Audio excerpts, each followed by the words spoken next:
Hi, my name's Blaine Nelson.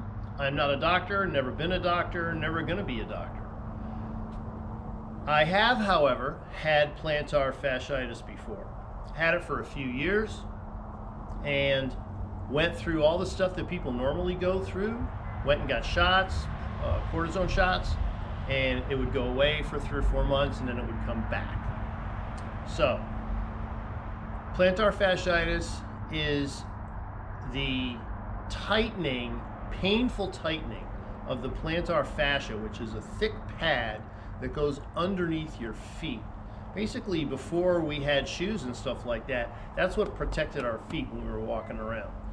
So, between the fascia and your foot is tendons that run from the calf underneath your heel and up to your toes, okay? And that is primarily what you use to flex your toes and it controls your foot. So when the tendons get tight, the fascia gets tight. It's all tight or it's all not, one way or the other.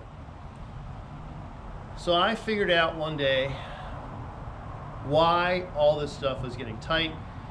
The fascia and the tendons are sort of static. They don't do anything on their own. They are controlled by a muscle. The muscle is your calf.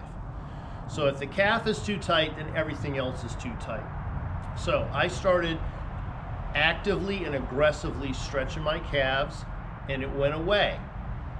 And then whenever I started feeling it coming back, immediately go and stretch again, and it would go away. So that was several years ago, and I haven't had any problems with it since. If you work a job where you are on your feet all day for extended periods of time, your calves control your balance, so they are always tight. So I'm going to show you my stretches.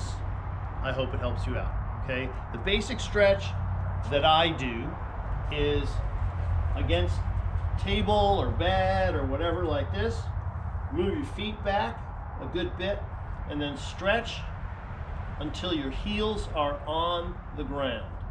You have to feel that stretch in your calves. If you don't feel the stretch in your calves, your feet aren't back far enough or they're not down on the ground far enough. So I do this for 30 seconds, do it 3 times.